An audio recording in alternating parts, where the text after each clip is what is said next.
C'est midi 47, le grand angle d'aujourd'hui revient sur le cri d'alarme lancé par les policiers. Oui, au lendemain d'une nouvelle mobilisation des policiers dans toute la France, on reçoit en direct Louis Iberté, secrétaire adjoint de Alliance Police Nationale. Bonjour. Bonjour.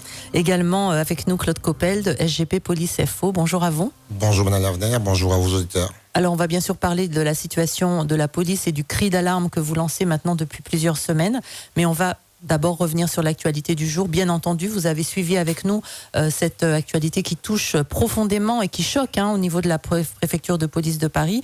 Déjà, comment est-ce que vous avez appris l'info et puis qu'est-ce que vous avez, vous, peut-être dans vos circuits à vous comme information concernant ce drame? On a, c'est vrai, pu faire un lien avec la Martinique, sachant que cet assaillant qui a été abattu est né en Martinique, à Fort-de-France, en 1974. Claude Coppel? Oui, et puis écoutez, je dirais, premièrement, nos sincères condoléances à toutes les familles. Il y a quand même 5 familles endeuillées, les 4 fonctionnaires de police plus le Martiniquais. Et à ce propos, il faut quand même dire une chose. Je suis un petit peu désolé d'entendre systématiquement qu'on stigmatise le fait que ce soit un Martiniquais. Moi, je veux dire par là que c'est un fonctionnaire de la préfecture de police. Maintenant, on a eu l'information ce matin, comme tout le monde, par les médias, parce que ça sert à ça. Internet, ça va très, très, très vite. Et nous sommes très attentifs à ça au niveau de ce qui se passe, au niveau du déroulé. Mais on reste convaincu qu'il y a un lien fort entre la situation que vivait le fonctionnaire sur le lieu de travail et le geste. Maintenant, l'enquête est en cours, on attendra la suite des événements. C'est également votre analyse, Louis Iberté, un malaise vraiment profond au sein de cette police qui peut donner ce genre de situation? Oui, de toutes les façons, je vais dire une chose en premier lieu, tout le monde a le droit d'avoir sa religion.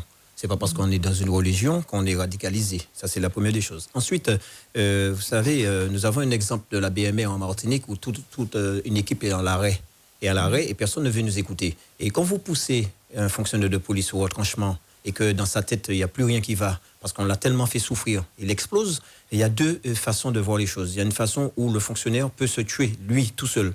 Mais il y a une façon où le fonctionnaire ne contrôle plus rien, il ne voit plus rien, il peut tuer n'importe qui devant lui, autour de lui, sa propre famille. Y compris ses propres collègues? Oui, parce que là, on est dans un cas comme ça. Il voit rouge, donc il n'a plus de notion de collègue. Il n'a plus de notion de collègue, il n'est plus lui-même, ça y est, il a explosé quelque chose dans la tête. Donc je pense que de ce côté-là, il faudrait peut-être aussi mettre l'accent sur ça. La pression qu'on met sur les fonctionnaires de police, et ils sortaient d'un entretien avec un supérieur hiérarchique apparemment, donc il faut savoir ce qui s'est passé dans cet entretien, qu'est-ce qui lui a été dit, qu'est-ce qui ne lui a pas été dit, et pourquoi il est arrivé là, et son parcours, il faudrait peut-être le savoir aussi, s'il était en détresse, s'il avait déjà fait part de ça.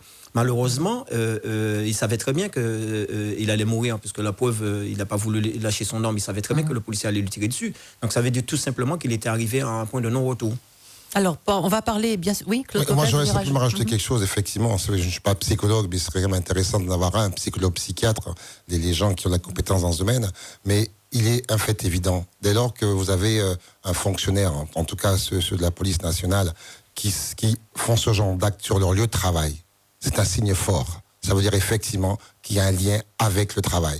Donc il ne faut pas négliger ce paramètre-là, sinon il y a toute l'attitude de le faire dans un métro, sur la route ou chez lui. Mais là, c'est très important que ça se passe sur le lieu de travail et c'est pas innocent. Et on a franchi certainement un cap là, puisque c'est effectivement complètement inédit sur notre territoire d'avoir ce genre d'acte, en tout cas aussi violent, avec autant de mais c'est dommage à dire, c'est peut-être inédit, mais à mon avis, si vraiment on ne redresse pas la barre réellement, si les mesures ne sont pas prises de manière forte, ce ne sera pas une exception.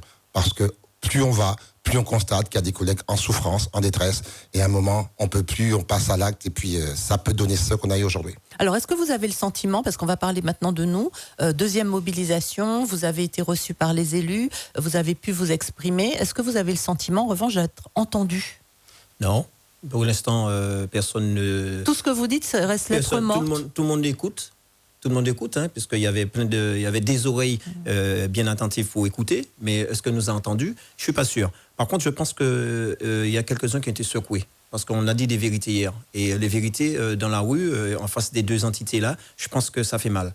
Donc, je pense à mon avis qu'il va y avoir plein de choses qui vont changer, par le fonctionnement même de cette DDSP, de la PAF et compagnie, de tout ce qui se passe en Martinique. Mais concernant l'effectif et compagnie, je pense que le peuple martiniquais ne nous aide pas.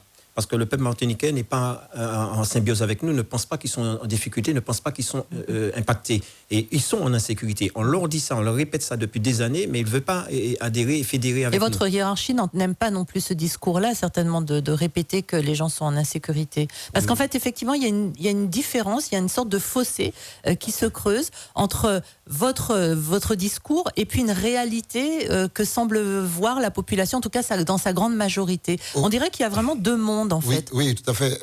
Écoutez, Madame Lavenir, il faut bien comprendre que si vous êtes en responsabilité, que ce soit au niveau de la préfecture, qui est un agent de l'État, qui représente l'État sur le département, que ce soit au niveau de la DDSP ou de la PAF, l'objectif, c'est de ne pas affoler la population.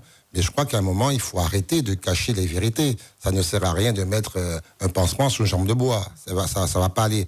Il faut dire aux gens la vérité, il faut savoir amener la chose. Parce que s'ils cachent la vérité, on nous cache des chiffres.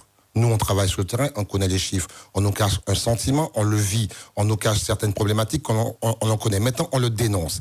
Parce que c'est en disant les choses que la population peut aussi se préparer au pire. Parce que ce n'est pas en disant que tout va bien en Martinique qu'on va avoir des renforts, qu'on va avoir des véhicules adéquats, qu'on va avoir des fonctionnaires qui vont arriver. Non, il faut vraiment que la population sache que nous, fonctionnaires de police sur le terrain, nous sommes là pour assurer leur sécurité. Leur sécurité ne sera pas assurée tant que la nôtre ne sera pas assurée. Mais alors, quels sont les chiffres qui remontent en partant de la préfecture ou de la DDSP ou de la PAF? J'en sais rien. Mais ce ne sont pas les bons chiffres. Parce que si c'était vraiment les chiffres que nous avons, il est évident qu'il y aurait une réaction systématique venant du ministère de l'Intérieur. Et c'est ça qu'il faut comprendre. Il faut maintenant, on arrive à un certain stade, on peut comprendre, la population est suffisamment prête, engagée pour comprendre ce qu'on lui explique. Maintenant, il faut agir et dire la vérité aux gens, ce qui n'est pas fait de nos jours. Alors, vous avez chiffré à 50, c'est ça, les besoins humains. Mais très franchement, est-ce que c'est suffisant ? Est-ce que c'est ce chiffre-là qui va permettre de rétablir l'ordre sur le territoire ? Non, on a chiffré à 82 pour l'ensemble des services PAF et PJ et DDSP, à 82, pas 81 ni 80, 82, parce qu'on a chiffré là où il manque vraiment des fonctionnaires. Et c'est juste pour boucher des trous, pour qu'on puisse commencer à travailler correctement. Parce que là, on n'a pas une police qui est digne de notre Martinique. On n'a pas une gendarmerie qui est digne de notre Martinique. Justement, les gendarmes, on ne les entend pas, puisque effectivement, ils ont un droit de réserve. Voilà, c'est ça. Ils n'ont pas le droit à la parole. Ils sont logés à la même enseigne que nous. Ce sont des militaires qui travaillent pour le ministère de l'Intérieur. Voilà. Et ils sont logés pareil que nous, dans les mêmes difficultés, sauf qu'ils ne peuvent pas parler comme nous. Ils n'ont pas de syndicat. Ils n'ont pas droit au syndicat pour l'instant. Mais ceci étant dit, nous avons, pendant des années, nous avons dit, on ne dit pas à la population quand nous sommes en difficulté, on va faire tant bien que mal, il faut pas, parce que les délinquants vont prendre ça pour argent comptant, peut-être qu'ils vont attaquer lorsqu'on va dire ça. Mais non, stop. Parce qu'on a tellement fait ça en croyant que ça allait s'arranger, eh bien, au contraire, en face, on a utilisé ça pour nous faire passer pour des cons. Eh bien, là, maintenant, on a décidé de dire toutes les vérités à la population martiniquaise, aux élus et compagnie, et maintenant, tout le monde doit savoir où on va et comment on va. Maintenant, la police est sous le carreau. Il faut bien appeler un chien un chat. On ne peut plus assurer correctement la sécurité des citoyens à Fort-de-France-sur-la-Montagne, voire dans toute la Martinique, puisqu'il y a les gendarmes. Et on ne va pas venir me couillonner pour me dire que tout va bien. Il n'y a rien. On a 17 tués, on a des armes qui circulent en pagaille, on a fait des saisies de drogue nos limites. Et on a des braquages à toutes sortes d'endroits et de villes. Donc on ne va pas venir me dire qu'il n'y a pas de délinquance. C'est que Col Copel ou Lucie Berthier, Alliance ou bien EGP, nous sommes des fous là-dedans. C'est pas vrai. Dans la réalité de votre travail, effectivement, de contrer ces faits-là dont vous parlez à l'instant, Louise Berthet, mais il y a aussi un autre type de travail, c'est-à-dire il faut faire du renseignement, il faut essayer de comprendre comment les filières fonctionnent, etc. Est-ce que ça, aujourd'hui, la donne a également changé sur le terrain, dans ce que vous voyez, c'est-à-dire que c'est plus difficile aujourd'hui d'infiltrer, d'essayer de surveiller un petit peu comment ça se passe? Alors vous savez, lorsqu'on met en place un service sur un territoire, et c'est ce qu'on dit tous les jours, il va falloir que ceux qui prennent la décision, ceux qui ont les moyens, les instances parisiennes, écoutent les gens du terrain. Je prends un seul exemple, l'OCRTIS, l'Office central de répression des trafics illicites des stupéfiants. Il a été mis en place sur le territoire de la Martinique. On aurait pu penser que c'est un service qui viendrait empêcher à ce que les produits stupéfiants, la drogue, la cocaïne en particulier, rentrent sur la Martinique. Non, c'est faux, c'est totalement faux. L'OCRTIS a été mis en place sous l'égide de M. Sarkozy, me semble-t-il, pour empêcher que la drogue qui vient de l'extérieur arrive en Europe. Donc c'est là la tromperie. Donc maintenant, les choses ont changé, on n'a pas suivi l'évolution, parce que les délinquants les narcotrafiquants, ils s'adaptent à la situation. Vous mettez un périmètre là, ils vont le contourner. Et en ce moment, ils sont en train de créer ce qu'on appelle le FAS, mais le FAS n'aura pas plus d'incidence sur le trafic parce qu'ils vont encore s'adapter. Alors, c'est simple. Il faut absolument, premièrement, qu'on écoute les remontées des gens du terrain. Alors, le renseignement, c'est important, mais il faut aussi que le renseignement, qu'ils ont la possibilité de faire remonter ce qui ressemble. Troisièmement, la Martinique, c'est une île. Et une île, pour pouvoir protéger tout ce qui rentre, il faut qu'elle soit prise en compte dans son intégralité. Il n'y a aucune couverture frontière sur la Martinique. Donc ça peut venir de n'importe où, que ça vienne de Schellcher, de Sainte-Marie. Mais c'est vrai que c'est difficile de mettre un policier, peut-être tous les mettre aussi. Mais hein. il y a des systèmes qui existent, il y a des sonnaires qui existent et on peut faire quelque chose. Donc à partir du moment qu'on ne veut pas protéger, parce que c'est ça, nous, c'est ce sentiment que nous avons. Nous avons l'impression d'être laissés pour compte. Parce que vous vous rendez compte, on met des antennes pour protéger l'Europe. Mais l'Europe, c'est aussi nous, on fait partie de l'Europe. Donc il faudrait penser un peu à nous et puis faire en sorte qu'on ait la même sécurité à tous les niveaux. Un dernier mot peut-être pour parler quand même de la jeunesse, parce que il y a une jeunesse, on va pas mettre tous les jeunes dans le même panier, mais qui pose quand même problème aujourd'hui, qui n'a pas peur des armes, qui n'a pas peur de mourir, qui n'a pas peur de vous tirer dessus non plus. Est-ce que le travail finalement, ce serait pas peut-être de le prendre par un autre biais, en retissant un lien avec ces jeunes, en recréant peut-être des actions dans les quartiers un petit peu compliqués, pour que en fait, à la fois vous échangiez, qu'ils connaissent votre travail, etc. Ou est-ce qu'aujourd'hui, vous considérez que c'est plus possible, qu'il faut y aller carrément au frontal? Avec ceux qui existent maintenant, là, ceux qui sont là, qui sont déjà à un certain âge, je pense que le travail à essayer d'être réalisé, mais on ne pourra pas le faire avec eux. Mais par contre, avec ceux qui sont en devenir, ceux qui sont 9-10 ans actuellement, oui, je pense que ça commence par l'éducation nationale et par les parents aussi, parce qu'ils n'ont pas la notion de vie.